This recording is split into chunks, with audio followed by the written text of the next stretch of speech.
I'm a nurse practitioner, and I've been practicing as a nurse probably since 1977.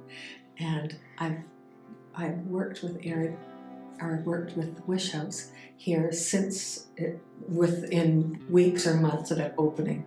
And one of the gentlemen that I worked with at the detox started telling me about ARID, and every day he was whispering in my ear something about this Wish House and buying it and renovating it. He was so enthusiastic, and he asked me a couple of times would I be willing to help, and I said I'd love to help.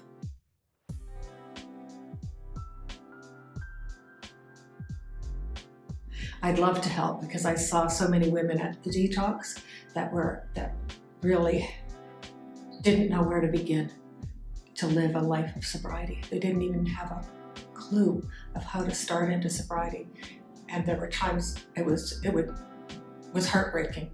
And I thought this idea of having a home environment was like an amazing idea. And just the simple things of getting up in the morning and brushing your teeth and going for breakfast and helping prepare that breakfast was a huge step to some of the women that I'd met in that detox. And so I've been helping as a nurse practitioner since it opened. So I come here and help with medical needs and psychological needs. I do a lot of psychological support and counseling, and refer women to specialists when we need a specialist, and generally try to support them in their journey. Sometimes that journey is to help them with a psychiatric problem that they've been dealing with for a long time, getting them on the right meds and getting them stable. Sometimes they come in here and they're on so many meds because they've been misdiagnosed, because they've been diagnosed with all kinds of interesting mental health problems, because they've been in active addiction. And one of the very first things I ever learned when I was working in addiction is you do not diagnose mental health problems in active addiction. Everybody looks like they've got a mental health problem in active addiction. Sober them up, and voila. I've done a lot of things in my life. I've worked obstetrics, I've worked palliative care, and I've always loved everything that I've done. But I feel like this is probably the most important role of my lifetime. One young woman came in here, and she'd been a victim of trafficking, and she was all rolled up in a ball, couldn't even make eye contact with me. And I came here about every other day so that I could kind of see what it was. If I created a good enough relationship, perhaps we could find out what was happening in here and how we could help. And as the days unfolded and the relationship and the trust was being built, this little girl, after 2 weeks or a month, she could sit up, she was smiling at me, she was laughing, and we had her back. It felt like she was lost in there somewhere, and she was coming out of that horrible, awful, trapped mental state that she was in. And it was with all the girls that were all supporting one another, and Sandy and Christine just supporting and loving her, and her learning to trust me, that we really made a great team. And that young woman is doing very well today.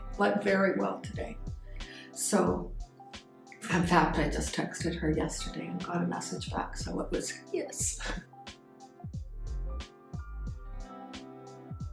Brenda and I choose to donate to ARID because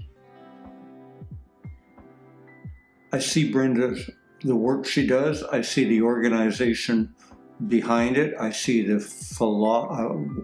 Brenda talked earlier about how she was introduced to Wish, that being while she was working at detox, and so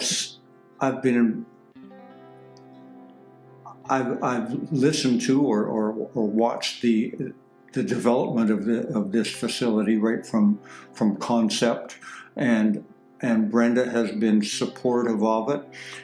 And I've seen the work that Brenda does. I see the work that Sandy and Christine do, and I just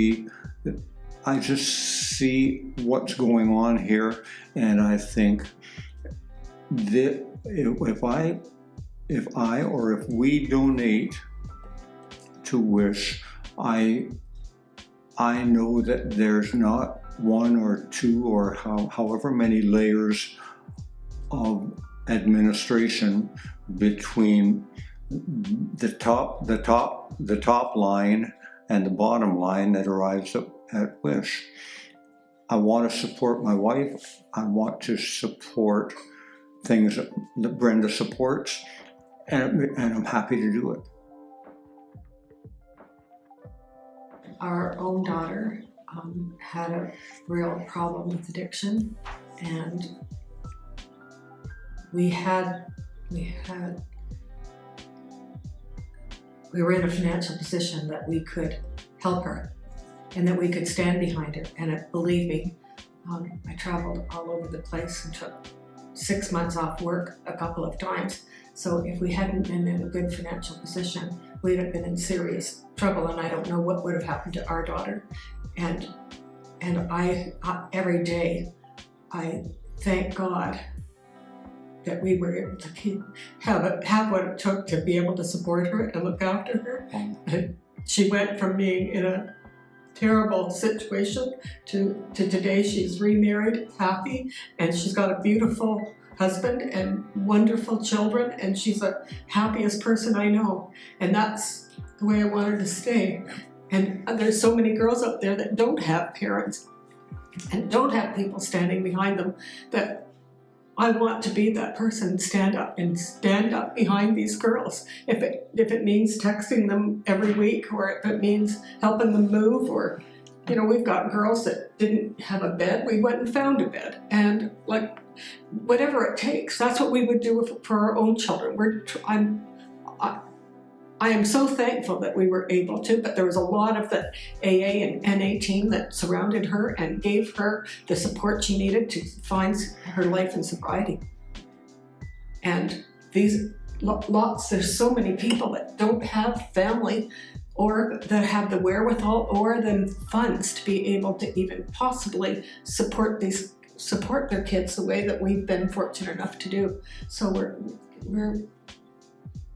giving back, and I've been committed, I guess, from the time I worked at Detox. I felt like there's people out here that are suffering terribly, and they need love and support.